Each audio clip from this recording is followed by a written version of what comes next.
Hablábamos ayer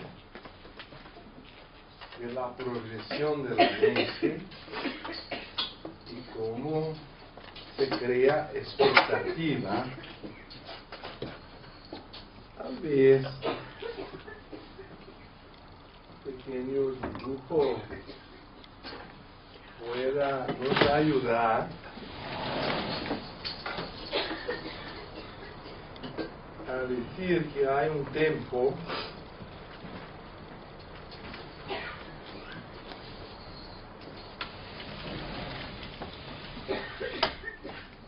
que nosotros llamamos el tiempo cronológico,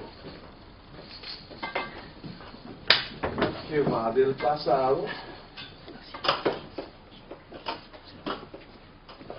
tiene un punto al presente y se va al futuro. Eso lo tenemos al reloj. Pero el misterio del tiempo psicológico es que él se va de la memoria a la imaginación.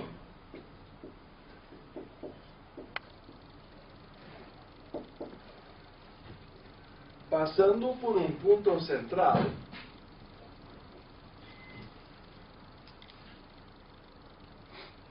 entonces el tiempo psicológico no necesariamente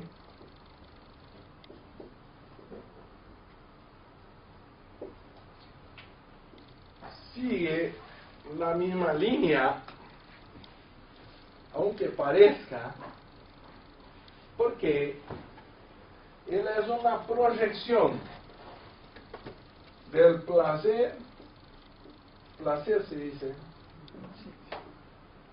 como atracción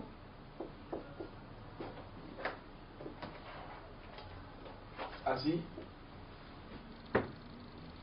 o como de miedo se dice, Miedo. tiene una I.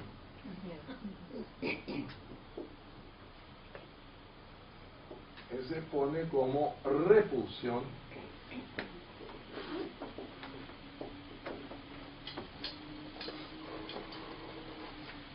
o puede ser el dolor, porque el miedo ya es un proceso de repulsión, así como el deseo es un proceso de atracción. Y todo eso se concentra con la palabra apego. Y ahí uno eleva el otro porque no se consigue separar el deseo del miedo. Si deseo mucho,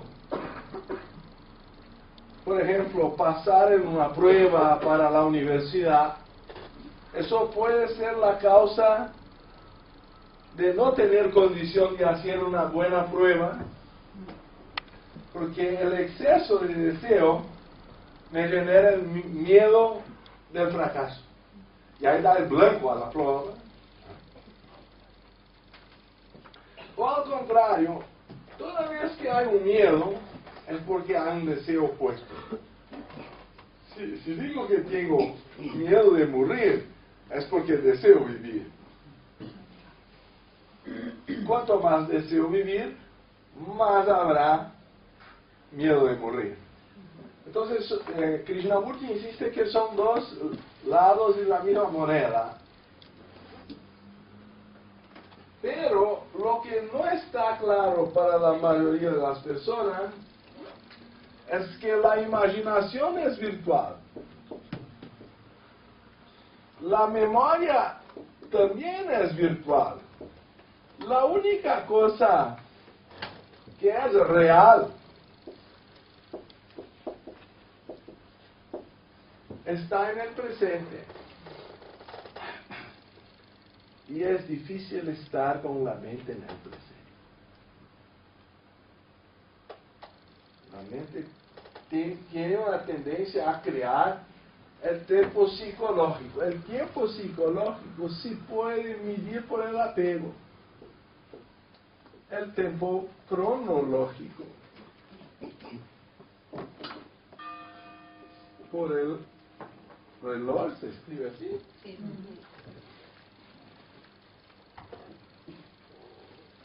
Y cuando estamos en una cola del banco para hacer un pago, a veces se multiplica mucho el tiempo. Y 15 minutos parecen 15 horas. Pero cuando estamos en los brazos de nuestro amor, ahí las 15 horas vienen 15 minutos.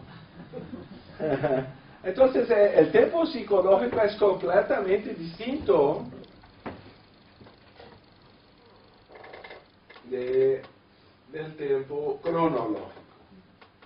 Porque eso está relacionado al mecanismo de proyección. Es la proyección o vikshepa. Y cuando se consigue tornar nulo el tiempo psicológico, ahí entramos en la meditación. En cuanto se está proyectando al pasado y al futuro, se está en imágenes virtuales, no se está en la realidad.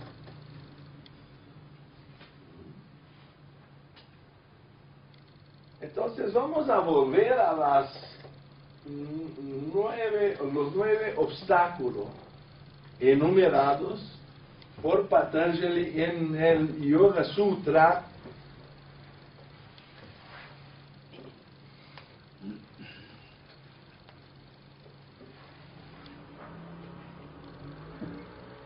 Entonces, decir que el pasado y el presente y el futuro son el tiempo es fácil. Ahora, decir que el pasado y el futuro en verdad no existen y solo el presente es realidad, ya no es tan fácil, porque la mente se va al pasado y al futuro y no se queda en el presente. Entonces, acá la definición de meditación, que es estar donde se está, me parece una cosa muy profunda.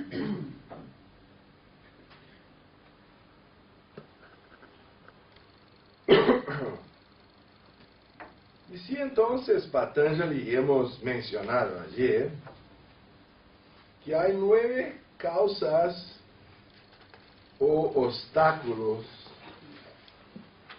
que se manifiestan por decorrencia de la proyección de la mente, que es el objeto de expresión de la mente que necesitamos controlar si queremos meditar y encontrar la luz que vive en nuestros corazones.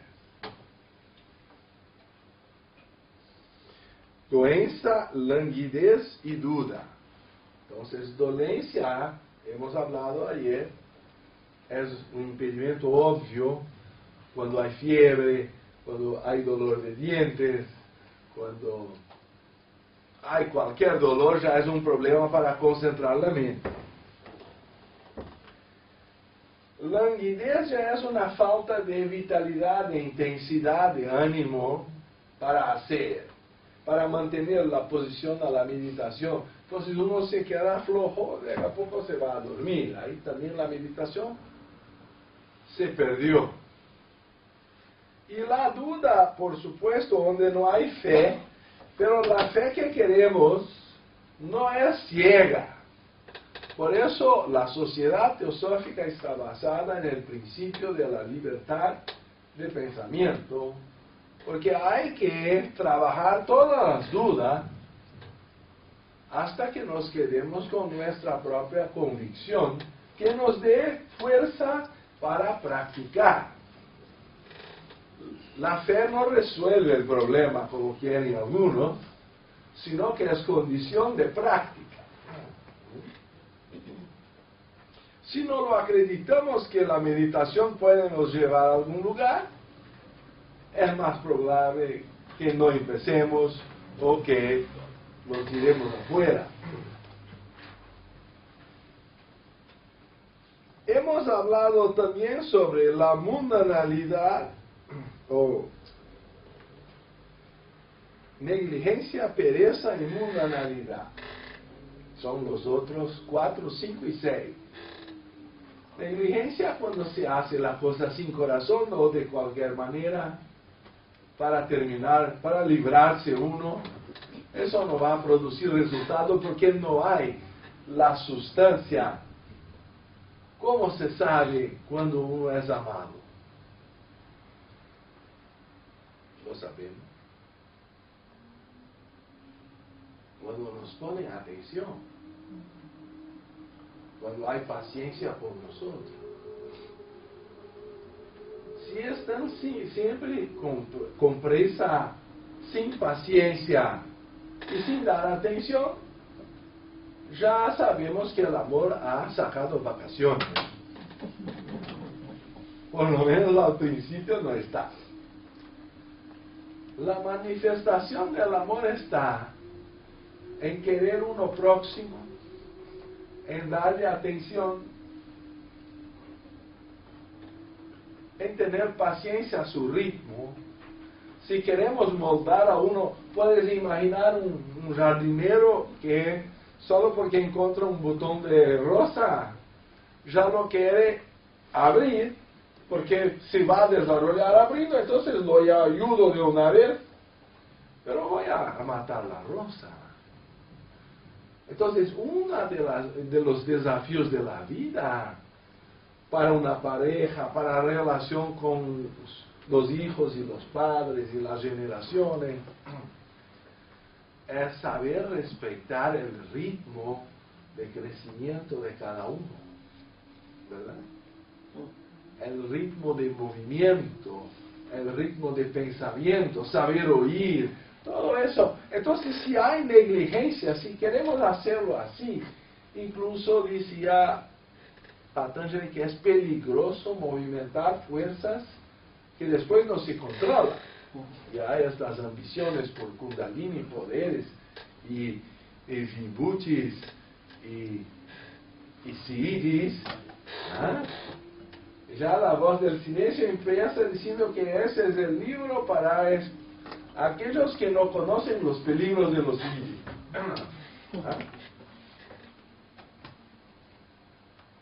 Por supuesto, también si hay pereza, ya no hay corazón en lo que se hace, ¿verdad? Que pereza para los antiguos no era tan física, como dice también Taimini, que la languidez es física. La pereza es la dificultad de enfrentar desconfortos, es un apego a los confortos. Está conectada con la depresión. Cuando uno pregunta, ¿por qué hacer eso? Ya no hay disposición de hacerlo. Cuando uno está entusiasmado, no pregunta por qué hacer, ya lo hace. Entonces, Dhammapada dice que la lentitud en hacer el bien ya es el mal. Ya es una mala voluntad. Y creo que la mundanalidad, o como también traducido como sensualidad, es una forma de distracción de la mente que solo se excita con los sentidos y no consigue vivir en la tranquilidad. Entonces es como un vicio que siempre necesita más una dosis, como el alcohol. Son formas de buscar un nuevo estímulo, lo que ya indica que la mente está un poco entorpecida. Por eso, los que buscan entorpecentes están en busca de más vida, pero se están a matarse. Porque el nombre es muy claro, va entorpeciendo a uno. Y cuando estamos dormidos, no hay como producir la infusión magnética del espíritu en nuestro cuerpo, quiere decir, ya estamos afuera de las condiciones para la meditación. Y la mundanalidad absorbe también todos los estímulos sociales, honrarías, querer eternizar su nombre y todo eso. En la unidad se da una maravilla. Tú haces un trabajo académico de esos que tiene que parar de pie. ¿Se dice de pie? La primera instrucción que he recibido, como les hablé ayer, el profesor dice, saque cualquiera de esas disertaciones y ponga de pie. Si no está de pie, no tiene valor académico. Eso me enseñó él. Y ahí después se queda en esas bibliotecas. Ahora hay el riesgo de se quedar virtual, nadie va a leer. Es solo una pieza ornamental. Entonces eso de querer eternizarse es un instinto bueno en buscar nuestra esencia inmortal. Pero cuando quieres exteriorizar la inmortalidad, ya es de chepa, ya es una proyección afuera. Ahora, hacen falta para nosotros, por lo menos, hablar del séptimo, octavo y noveno. Sería la ilusión, la no conquista de un estagio y la inestabilidad. La ilusión, acá tiene, bueno, puede tener un sentido más amplio y un sentido más específico. En un sentido amplio, todas las formas de vichepa son ilusiones. Entonces no sería el séptimo, sería todo. Pero en un sentido más estricto,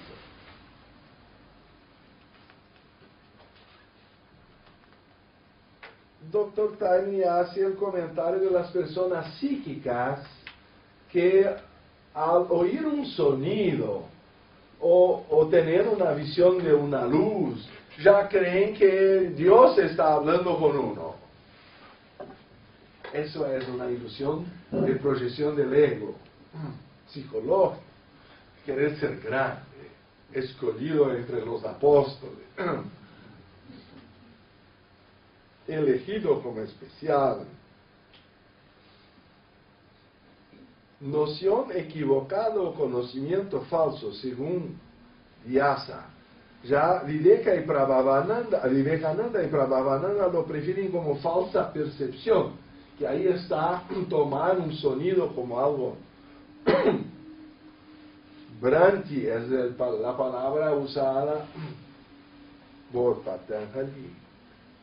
Y dice que un sadhaka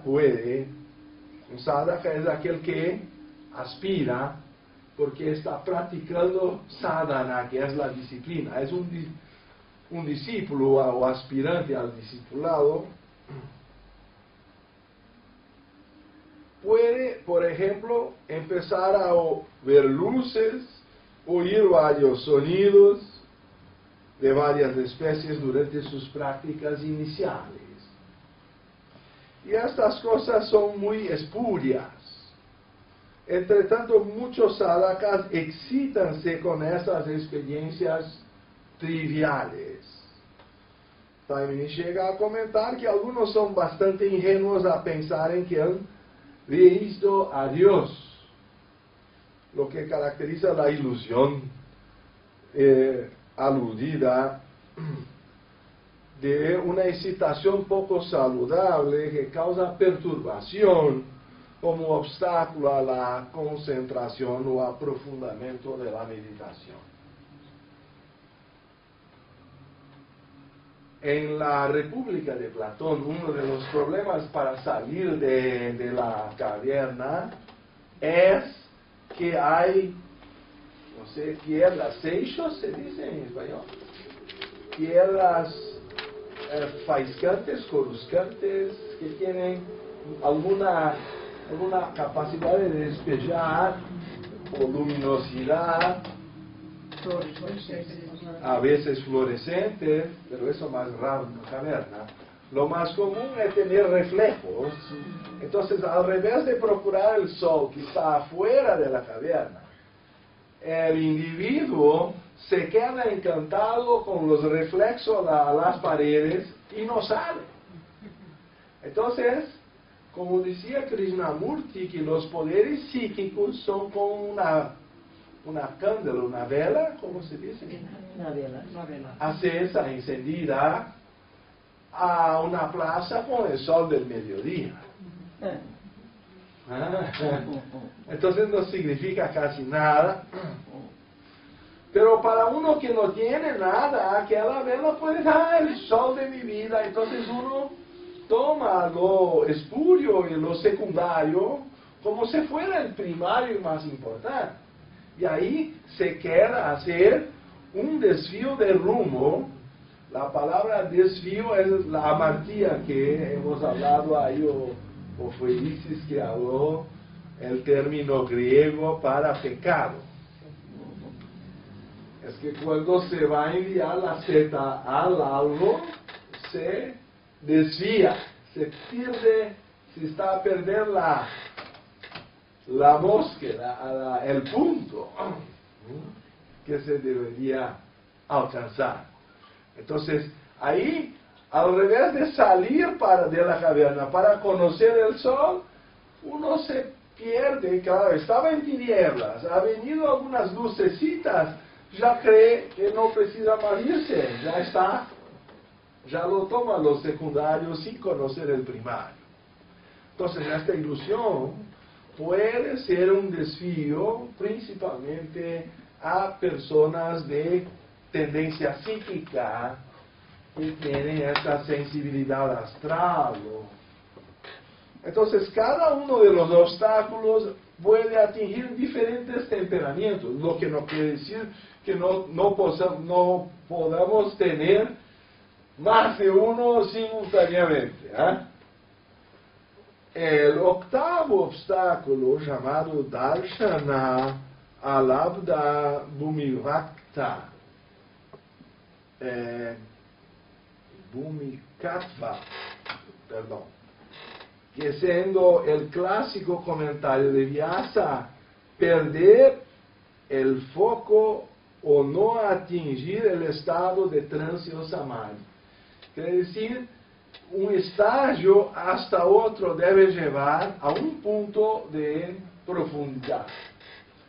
Y si siguiendo por tiempo suficiente no galgamos, no conquistamos ciertos estágios de algún suceso en la práctica, podemos nos quedar sin fe o desalentados. Es el problema del desalento de Arjuna. Estamos hablando de Arjuna, el primer capítulo de la Bhagavad Gita. Es justo esa energía, o quizá la falta de entusiasmo, de energía, en que está en general el hombre común. Y Arjuna empieza por ahí. Pero después, siempre se dice también que la primera verdad del Buda es el sufrimiento, es la, no sé si existe insatisfactoriedad. Ahí tenemos una dificultad de traducir esos términos sánscritos. Es la calidad de lo insatisfactorio.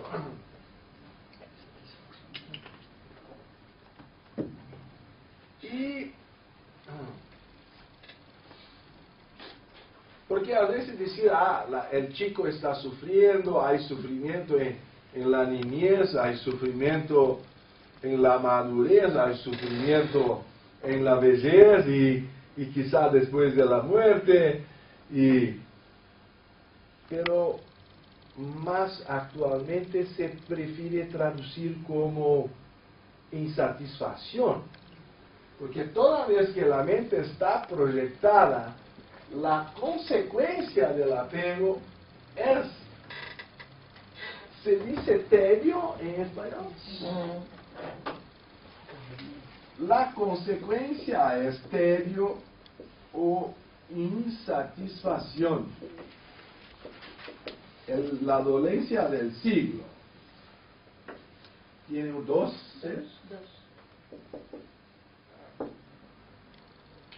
Esta es la dolencia del siglo y es el inicio de la depresión. Ahí empieza un proceso de declinio.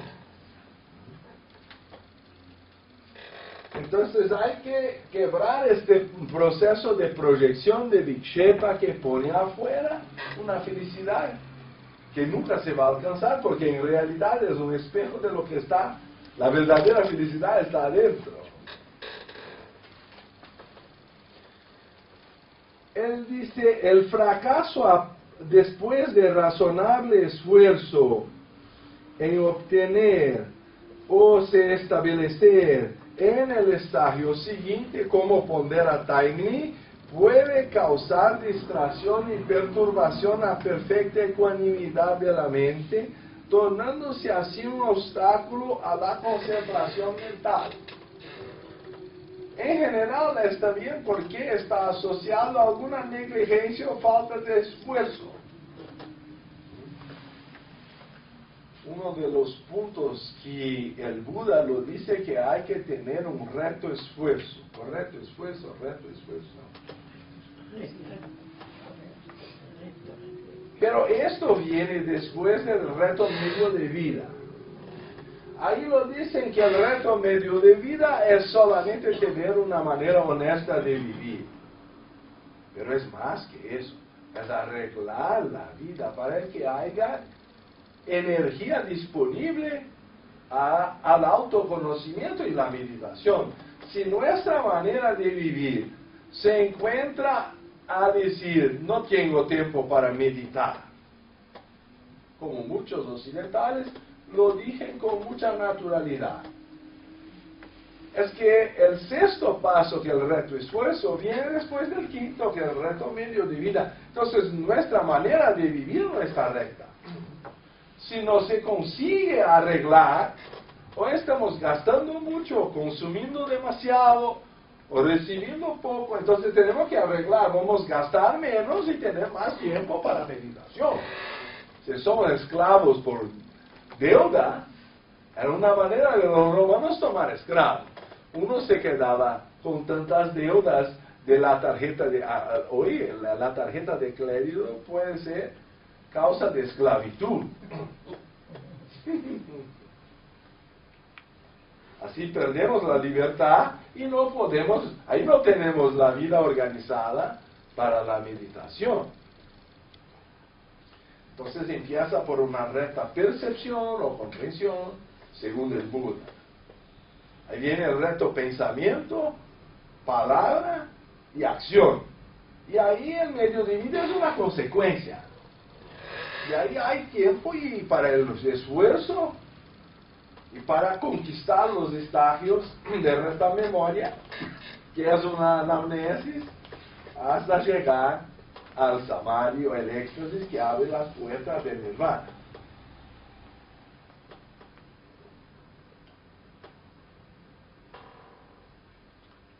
Por ironía, el noveno obstáculo es tener llegado allá y no conseguir mantenerse.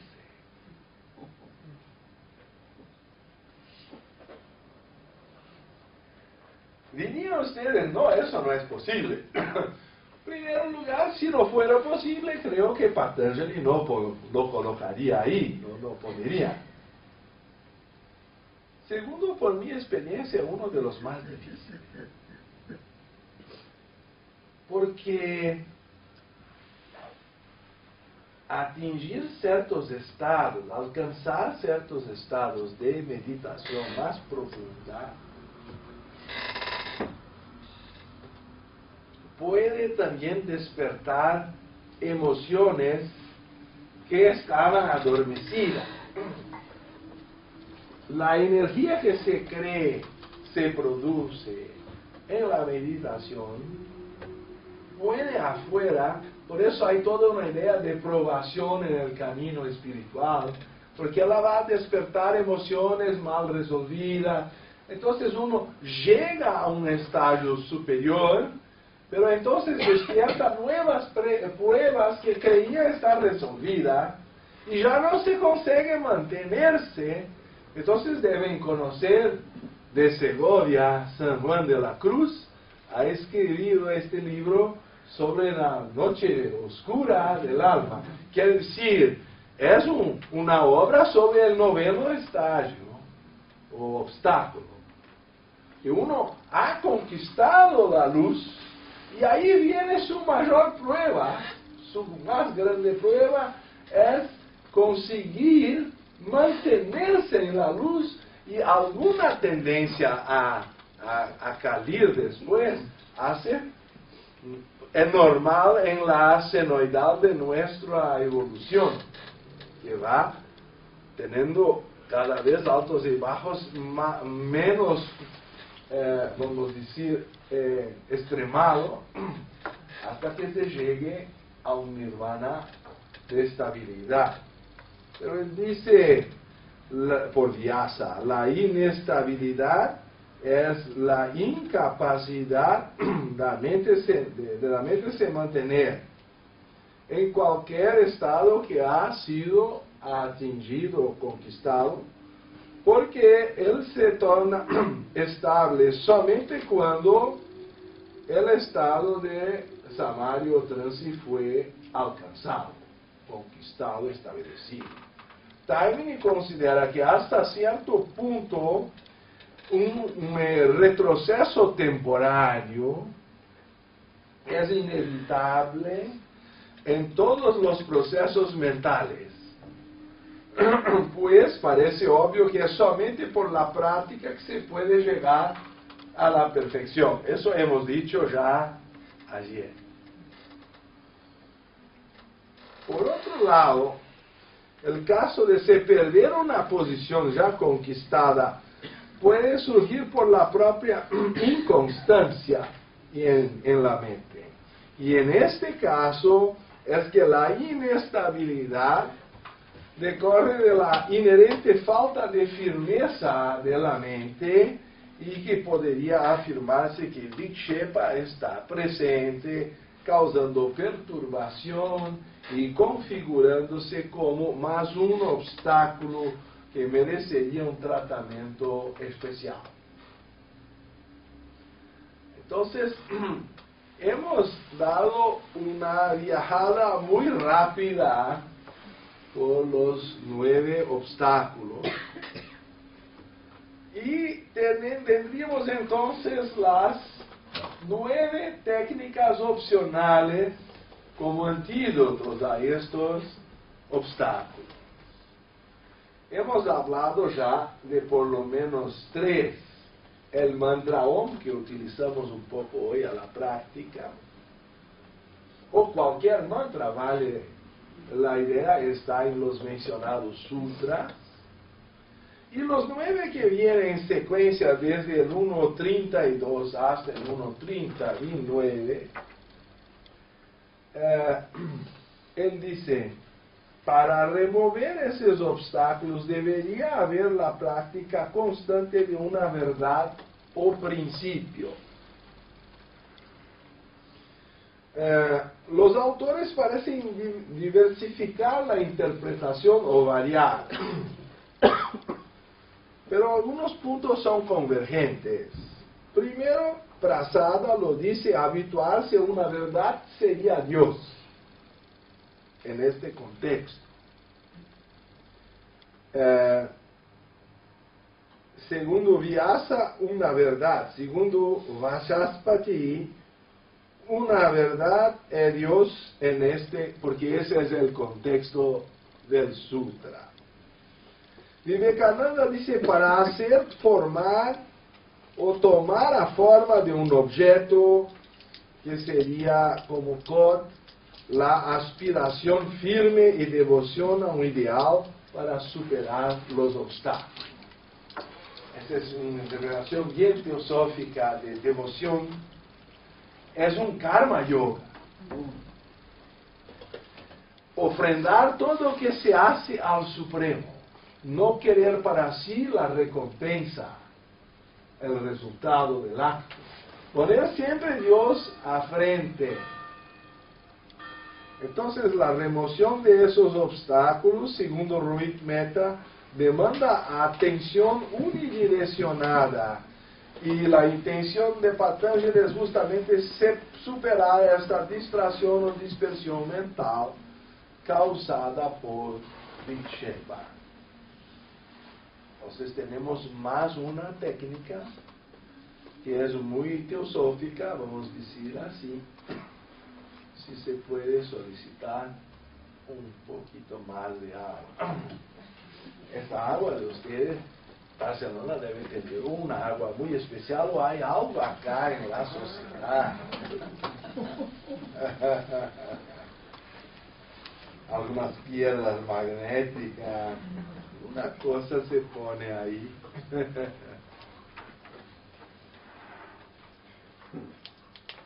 Y la técnica opcional siguiente, que está en el Sutra 1.33, me parece muy especial y krishnamurtiana, porque habla de los relacionamientos. ¿Cómo debemos nos relacionar unos con los otros? Muchísimas gracias.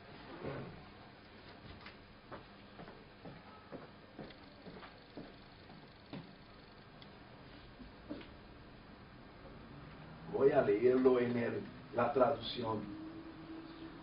La mente torna-se clara, quiere decir, supera Vikshepa,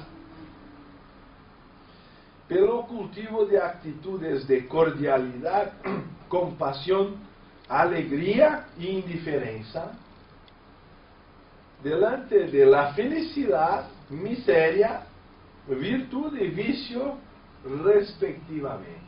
Entonces, el respectivo queda a veces un poco difícil a nosotros. Entonces, lo primero sería cordialidad a la alegría. Sentimos con facilidad alegría o cordialidad, quiere decir, resonamos la alegría de los otros en nuestros corazones. La alegría de los otros es también nuestra. O sentimos envidia cuando los otros están alegres o conquistan alguna felicidad. Si estamos sintiendo envidia, algo está errado con nosotros. Nuestra mente no es pura. ¿Y qué impureza es esta? Se llama el yo, el ego psicológico, queriendo para sí lo que el otro tiene. Me encantaba oír de la biografía de Ramakrishna, lo preguntaran si él no sentía hambre porque tenía un cancro en el esófago y ya no podría más comer casi. Y así un día se murió. Él le respondió: ¿cómo puedo tener hambre si estoy a comer por millares de bocas? Él se identificaba con nosotros. Y a Ramana Maharshi le preguntaron cómo hacer para ayudar a los otros, y él preguntó: ¿qué otros? Ya no había más otros. Era solo una unidad en su percepción. El segundo es sentir compasión por la miseria. Si no sentimos más eso, estamos endurecidos, ¿verdad? Pero la compasión no todos lo tienen, aunque sea tan importante en el camino espiritual. Y hay quien aún quiera a fundar a los que ya están mal, como que dice, así tú lo mereces, y lo pone aún más bajo de que ya estaba. Y por supuesto que esto no es una mente con claridad o con pureza, sino que está contaminada con el yo y la comparación. La palabra manas, de donde se saca el humano, el indio europeo tiene el radical man, que quiere decir humano. Man es en inglés, ¿no? Proviene del radical sánscrito ma, que quiere decir medir, mensurar. Entonces la mente, que es lo característico y distintivo del humano al animal, está siempre a hacer comparación. Y para producir claridad en la mente tenemos que desarrollar alegría, cordialidad, alegría de los otros, compasión por la miseria de los otros. También, por supuesto, deberemos tener una reacción de alegría por la virtud. Acá creo que he cometido un error. Es alegría por la, es casi lo mismo, por la felicidad, y alegría por la virtud. Eso no está en la moda. Estamos viviendo un tiempo en que las personas parecen tener una intención de desmistificar las cosas, de no creer en la virtud. La virtud está sacando vacaciones también. Rui Barbosa decía que se tiene até vergüenza de ser honesto. Entonces, una persona honesta y muchas veces es un gran problema, por lo menos en nuestro gobierno ya en Brasil. Donde hay un honesto es un problema. Él no participa de la cosa. Es universal. Es mundial, es universal. Mejor nada decir. Sí. Después, lo más misterioso para mí, indiferencia al vicio. ¿Cómo lo interpreta?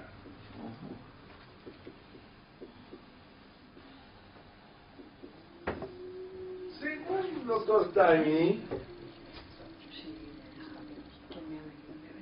es para los grandes y los gran iniciados ya conquistaron su naturaleza interior, tentar enfrentar el mal de frente, o que decir venga el toro, y ponerlo así, que para el principiante mejor no perturbarse o no dejar la mente sin perturbar, conflictuándose con los otros. Entonces, si vamos a nos conflictuar con todos que se van a beber alcohol, con todos que se van a fumar, no vamos más tener una mente tranquila para la meditación. No sé si está, es obvio. Y así también con muchas cuestiones políticas.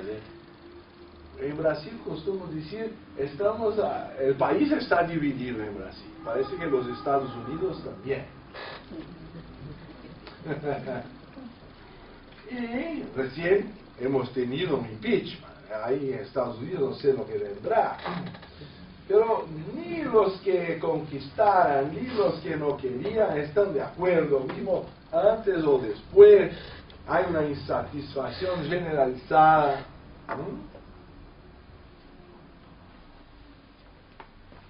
Pero los políticos muchas veces hacen sus acuerdos por detrás del plano, Y estamos por la frente nos peleando por personas que hacen como si estuvieran defendiendo ciertos ideales que a verdad no viven, sea de izquierda o de derecha, de arriba o de abajo, de todos los colores. Y ahí, ¿por qué se pelear por las imágenes? Por detrás están cortando y pateando la pizza, distribuyendo partes de ministerios a eso y aquello. Entonces, no es que no tengamos ninguna opinión, pero que nuestra opinión no debe ser tan fuerte a punto de perturbar nuestra meditación o causar vikshepa. Un yogi debe tener por objetivo conquistar una cierta calidad de ecuanimidad. Y mismo sus opiniones deben ser expresas con cierto desapego. Me hago claro. Y si decimos, tú no debes beber, tú no debes fumar, tú no debes comer carne, tú no debes...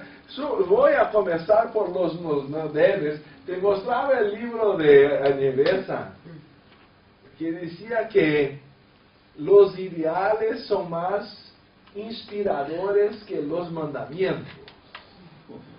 O sea, decir lo que se debe hacer es mucho más importante do que decir lo que no se debe hacer. Porque si focamos la atención en la luz, ya las tinieblas se retiran. Pero al pelearse contra las tinieblas, eso no garantiza que la luz va a aparecer. A veces, en Brasil por lo menos dice, cuanto más hago oraciones, más el demonio me aparece. Quiere decir, una expresión popular de que cuando damos mucha atención a lo que es malo, el malo se fortalece. Al querer reprimirlo, en general no funciona, se queda aún más fuerte. Mejor dirigir la mente a lo que es bueno. Entonces, debemos incentivar la virtud, pero con el vicio tener cierta indiferencia. Por lo menos para el principiante que está a vencer los obstáculos iniciales de vikshepa. Y se aplican estos 4, eso es una experiencia mía. Cada vez que tengo duda, medito en estos sutras, ya mi mente encuentra un silencio. No me voy a hacer eso, debo incentivar aquello. Estoy fracasando aquí, debo hacer así para revertirlo. Entonces los relacionamientos están muy bien caracterizados. No sé si tienen preguntas a este punto.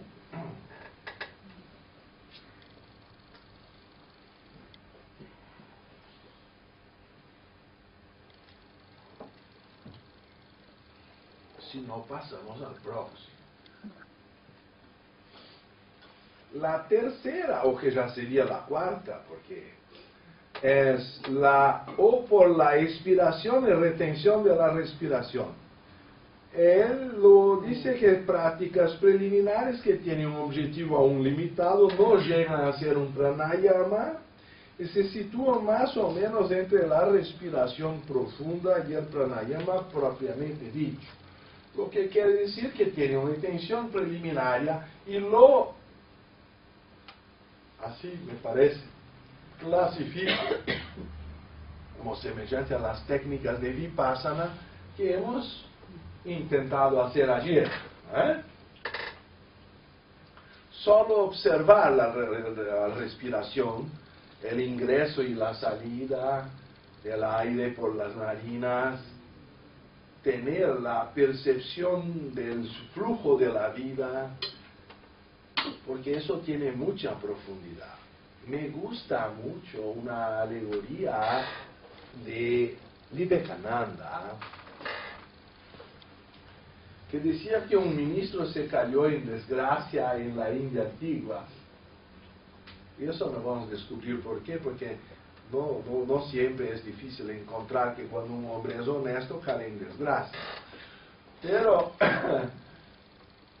entonces el rey lo ha puesto en una prisión que era una torre muy alta que ni grades no tenía porque ya de la nadie escapaba. Y su esposa venía todas a las tardes al poner del sol visitarlo y hablaban por aquella distancia. Hasta que un día él dijo: querida, si podías traer mañana un hilo de seda del comprimento de la torre, como también un barbante en una cuerda del mismo comprimento, un escarabajo,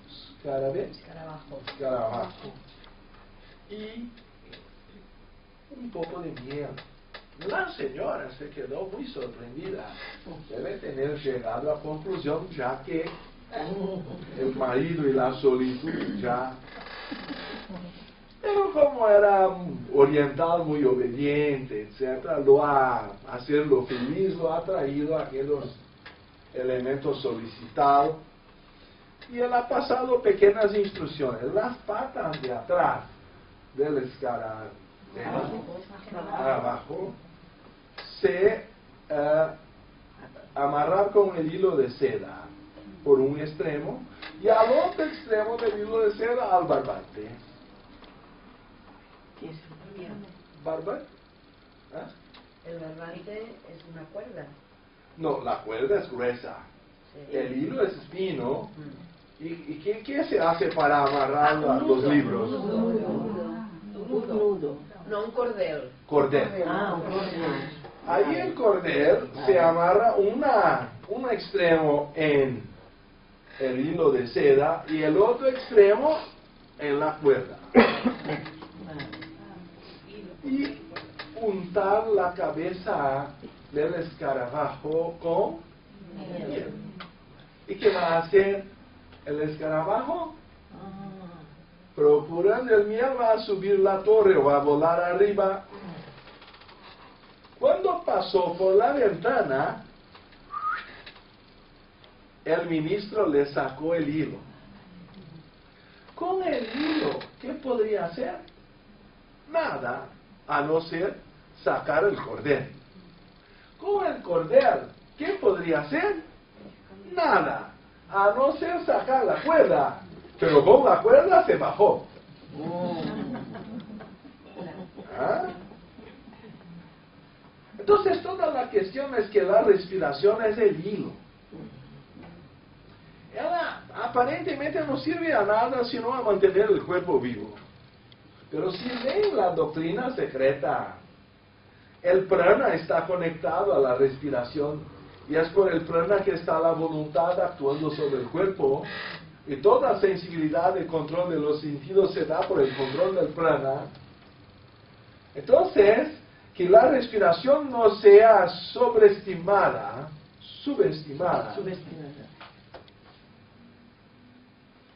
Porque aquel que se apercibe de la movimentación del prana que está conectado con la respiración, tiene la clave. Y por eso esos huesos se llaman clavículas. Porque acá hay algunos secretos de la posición de la caja de la respiración para que se empiece a controlar las alas del verdadero ángel que somos nosotros con alas atrofiadas. Y cuando la Kundalini sube, crea alas y nos liberta de la materia. Pero si el trabajo de purificación previo no es hecho, la Kundalini baja y crea la cauda, la cola del demonio. Es un símbolo de que si no hay pureza, ella despierta el mal. Entonces, primero hay un proceso de autotransformación, hay un proceso de purificación. Y por eso la respiración es solo para tener el hilo, ¿eh? Pero no vamos a subestimarla. Si el Buda lo enseñaba como la técnica original, más fácil, eso no quiere decir que sea una cosa inferior. Porque hay una tendencia occidental, todo lo que es preliminario no le va muy lejos. No es así. La cuestión es tener el hilo para llegar a más alguna cosa. Es abrir la percepción. Entonces, un fumador ¿qué chance tiene de usar una técnica de esa? Porque está perdiendo la sensibilidad al ciclo básico de la vida. Ahí dejo la interrogación.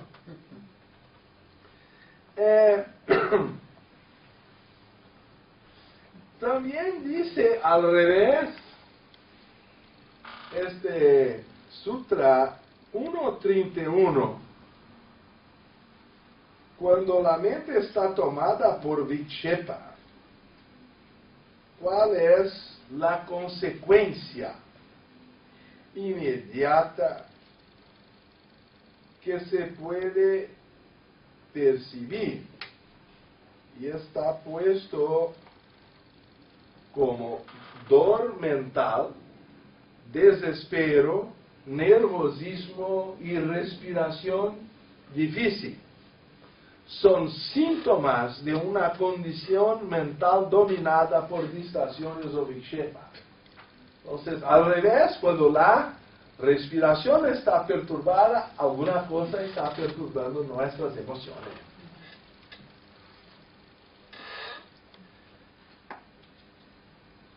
Cuando vemos la práctica siguiente, dice, por la activación de los sentidos superiores, también se ayuda a establecer firmeza en la mente, para sacar de la materialidad para algunos temperamentos que son más psíquicos, puede ser una puerta, si eso no causa apego, para establecer una percepción afuera del cuerpo. Él dice, para corresponder a lo que se llama actualmente de percepción extrasensorial, como clásico comentario de Vyasa, complementa y justifica. Las actividades de los sentidos superiores aparecen causando la estabilidad de la mente, destruyen la duda y se transforman en la entrada de aquel estado de poder cognitivo que es llamado samadhi. Puede ser un instrumento útil, y así Levita y otros han conquistado por esta sensibilidad altos estados de conciencia, ¿verdad? La quinta técnica, también a través de estados experimentados interiormente serenos o luminosos. Muchas personas llegan a alcanzar por la meditación en estados que ya han conquistado. Pero conquistas una luminosidad, alguna serenidad, y tómala como referencia para tu próxima meditación. Cuando quieres ingresar en la felicidad, cierra los ojos y recuerda, tiene la lembranza, reminiscencia del momento más feliz de tu vida. En más del 90% de los casos, cuando se hace ese ejercicio, la mente vuelve a la niñez. Eso pueden hacer en casa. Procura cuál es el momento más feliz. En general, la mente va lejos. Por eso decía Jesús que hay que volver a ser un chico, un niño, para ingresar en el reino de los cielos. Así también, estados meditativos elevados pueden ser una conquista que nos lleven a estados aún más elevados, si lo tomo como referencia de elevación. Intento recurrir a los estados ya conquistados. Ahí la sexta técnica del Sutra 1.37, hemos hablado ayer, También la mente fijada en aquellos que están libres del apego adquiere la firmeza. Meditar en los maestros de sabiduría. Meditar en el Cristo o en los santos seres, el Buda, Krishna, Shankara, Patanjali, lo que sea, un ser que pueda elevar nuestros estados de conciencia, porque ya está desapegado de las flaquezas humanas. No adianta querer meditar en personas mundanas, que ahí nos tendremos también mundanos. Tiene que ser alguien que está desapegado de las actuaciones mundanales. Yo creo que es obvio, pero hoy en día es bueno explicar todo.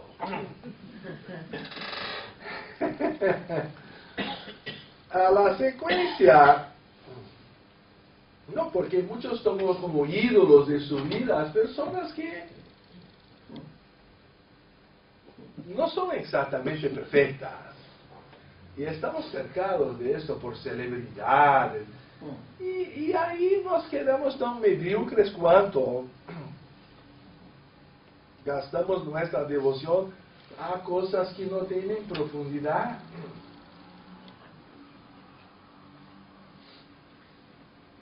La séptima técnica es que también la mente puede ser apoyada en conocimientos obtenidos durante el sueño, con o sin sueños, para adquirir firmeza. Y uno de los escritos más importantes de la historia de la sociedad teosófica, que es A los pies del maestro, también tiene una traducción muy bella ahí, pero la nuestra tenía un objetivo: ser un libro de bolsillo, y hago la demostración. Porque ahí dicen libro de bolsillo, y a veces casi una enciclopedia, no cabe ni en la bolsa.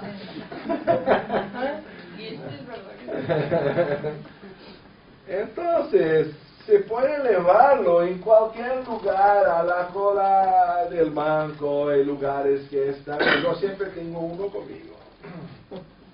Cuando estamos obligados a pasar el tiempo, al revés de pensar mal de los atendientes, del gerente, lo saco a los pies del maestro y ya estoy en mi nirvana particular. Al revés de la pantera color de rosa, que tiene una nube particular que se llama la lluvia nube. ¿No es verdad? Al revés. Entonces, este señor Krishnamurti recibió instrucción del maestro por la noche en cuanto se dormía, y algunos quieren comprar un ticket para ir a India y encontrar al maestro. El maestro viene a que está pronto. Y por supuesto, al principio viene por el astral. Ahí empezamos a tener el certidumbre de su existencia, porque la convicción viene de adentro en experiencias que a veces no tenemos recuerdo, pero están nos afectando. Y dice: debéis confiar en tu maestre, debéis confiar en vuestro maestro y en vosotros mismos. Si ya habéis visto el maestro, en él confiarás plenamente a través de muchas vidas y muerte. Si todavía no has visto a él, mismo entonces tienes que intentar averiguar su existencia y confiar en él, porque si no lo haces, ni siquiera él podrá ayudarte. A no ser que haya perfecta confianza, no podrá haber perfecta efusión de amor y poder. Me parece muy importante cómo este vínculo llega por esta sensibilidad que nos abre las puertas del sueño, por ejemplo. Y hay técnicas de antes de dormirse, hacer la revisión del día, que lo enseñaba a Pitágoras, para no llevar a la noche malos pensamientos, sino limpiar la mente y dejarla preparada por un último pensamiento de ayudar y he encontrado el libro de los servidores invisibles, o ¿cómo se llama? Detectores. Protectores invisibles. Porque podemos nos entrenar a ayudar si hacemos estos ejercicios y los profundizamos. Ahí la vida a la noche puede ser tanto o más proficua. Y para el progreso espiritual y para el servicio a los necesitados. Y el Sutra 1.39, el último, dice, o por la meditación que se desea. Es un self-service. Lo importante es que se empiece, lo importante es que se medite. ¿Ah? Al contrario, cuando vamos a tomar la Bhagavad Gita, por ejemplo, el 2.62, el hombre que pone su pensamiento en los objetos de los sentidos, despierta en sí mismo una inclinación a ellos. Entonces la mente siempre recurriendo a los estímulos sensoriales, él dice, y de la inclinación nace el deseo, y del deseo el frenesí. Del frenesí el desorden mental, y del desorden mental la confusión de la memoria, smriti, y de la confusión de la memoria la pérdida del discernimiento. Y por la pérdida del discernimiento, piérdese el hombre por completo. Hay una nota del señor Rovira Alta Borrell acá al decir, está condenado a sufrir de nuevo los sufrimientos y las miserias de la existencia transmigratoria, porque para todos los efectos prácticos perdió el sentido de la vida. Si perdemos el discernimiento, ya no hay más como ingresar en la senda espiritual. El primer paso es el discernimiento y la meditación. Por cualquier camino que se le tome, lo importante es que va a desarrollar este buddhi, este discernimiento de luz sobre eventuales nubes o tinieblas pasajeras o transitorias, hasta que encontremos la luz plena del Atma en nuestros corazones. Este es el objetivo entonces de la meditación. Y dice, para revertir Vikshepa, debe estar la técnica de acuerdo con el temperamento del practicante. Y por lo tanto no hay que imponer ninguna técnica a nadie, pero se sugiere que la persona estudie el asunto y lo profundice. Lo importante es que empiece.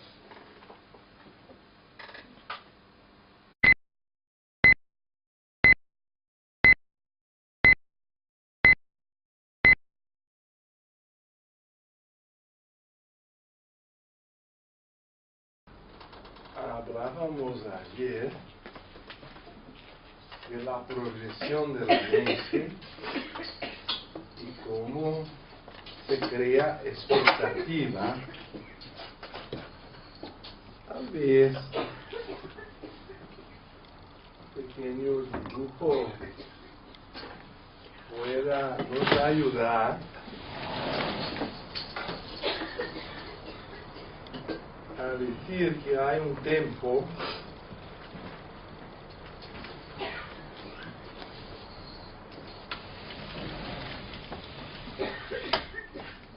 que nosotros llamamos el tiempo cronológico,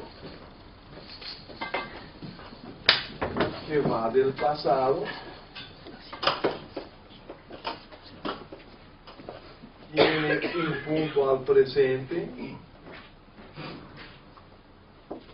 se va al futuro. eso lo tenemos al reloj. Pero el misterio del tiempo psicológico es que él se va de la memoria a la imaginación.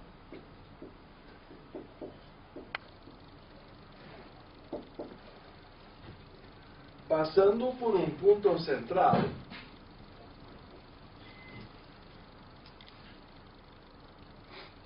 Entonces el tiempo psicológico no necesariamente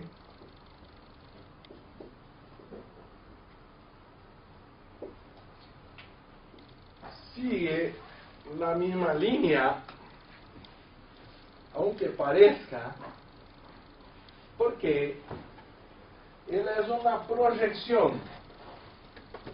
del placer se dice, como atracción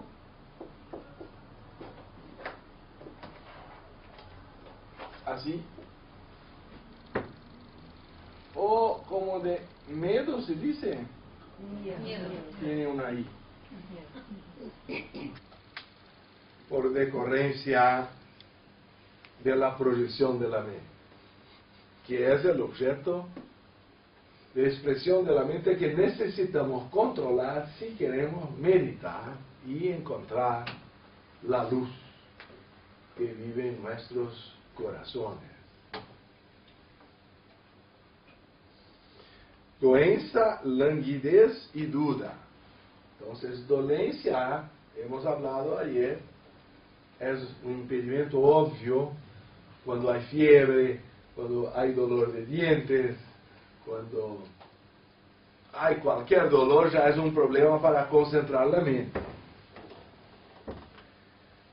Languidez ya es una falta de vitalidad, de intensidad, de ánimo para hacer, para mantener la posición a la meditación. Entonces uno se queda flojo, de a poco se va a dormir. Ahí también la meditación se perdió.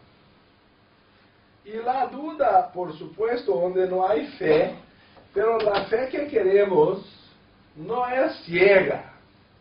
Por eso la sociedad teosófica está basada en el principio de la libertad de pensamiento, porque hay que trabajar todas las dudas hasta que nos quedemos con nuestra propia convicción, que nos dé fuerza para practicar.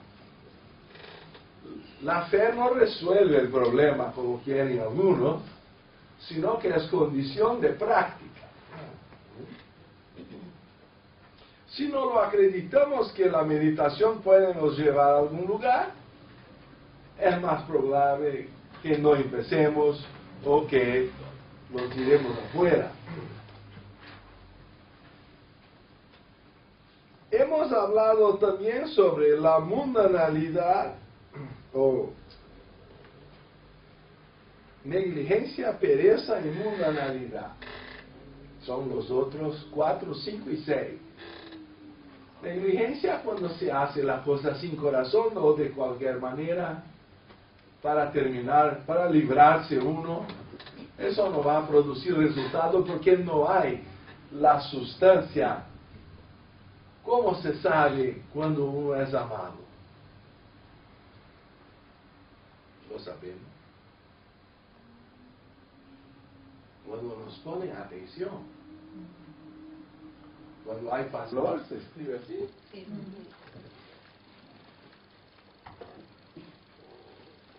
Y cuando estamos en una cola del banco para hacer un pago, a veces se multiplica mucho el tiempo.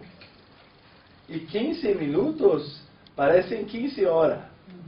Pero cuando estamos en los brazos de nuestro amor, ahí las 15 horas vienen 15 minutos. Entonces el tiempo psicológico es completamente distinto del tiempo cronológico. Porque eso está relacionado al mecanismo de proyección. es la proyección o vikshepa.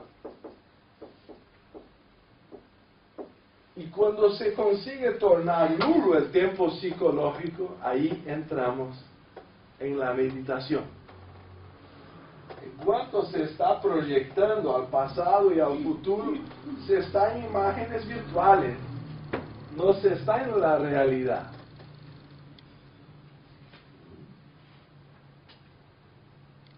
Entonces vamos a volver a los 9 obstáculos enumerados por Patanjali en el Yoga Sutra.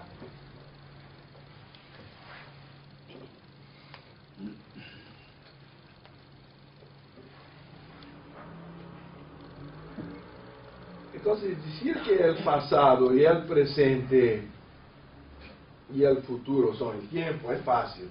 Ahora, decir que el pasado y el futuro en verdad no existen y solo el presente es realidad, ya no es tan fácil, porque la mente se va al pasado y al futuro y no se queda en el presente.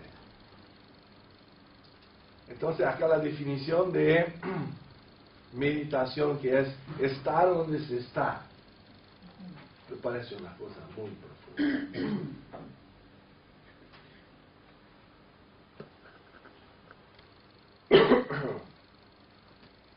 Y si entonces Patanjali, hemos mencionado ayer, que hay 9 causas o obstáculos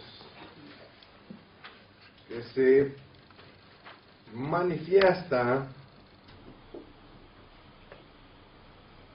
que se pone como repulsión,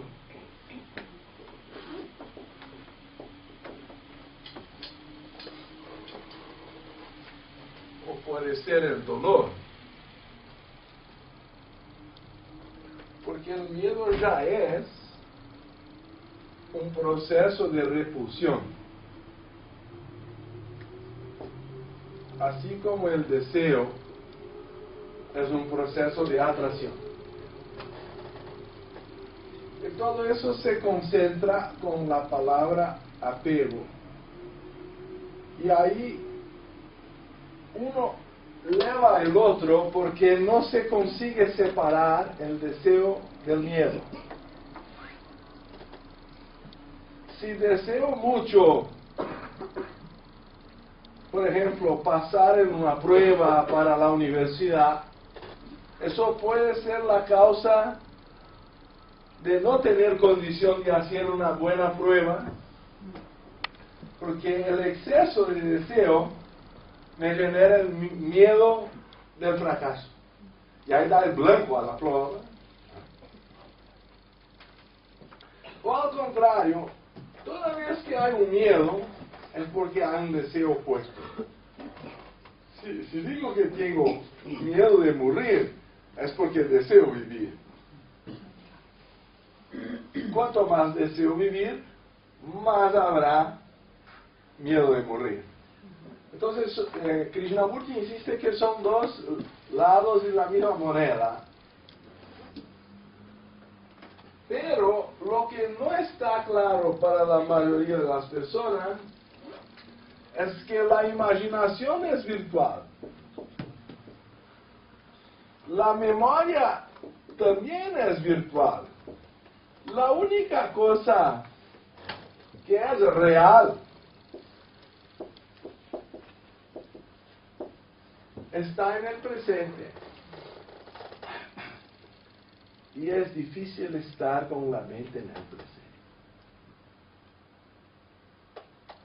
La mente tiene una tendencia a crear el tiempo psicológico. El tiempo psicológico sí puede medir por el apego.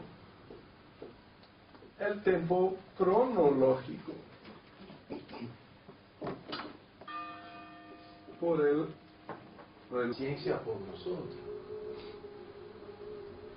Si están siempre con presa, sin paciencia y sin dar atención, ya sabemos que el amor ha sacado vacaciones.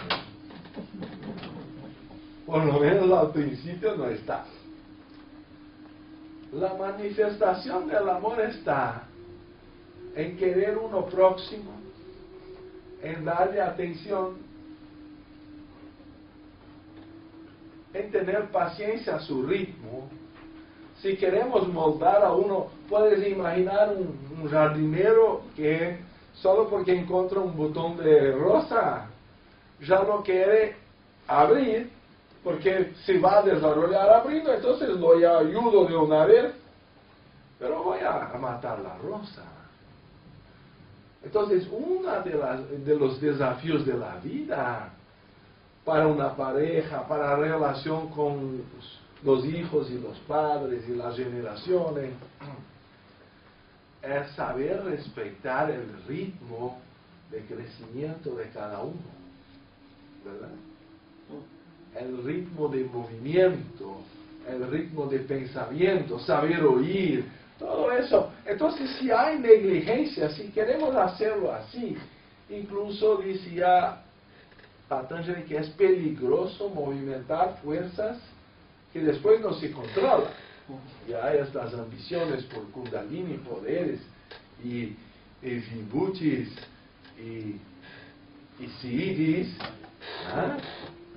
Ya la voz del silencio empieza diciendo que ese es el libro para aquellos que no conocen los peligros de los Siddhis.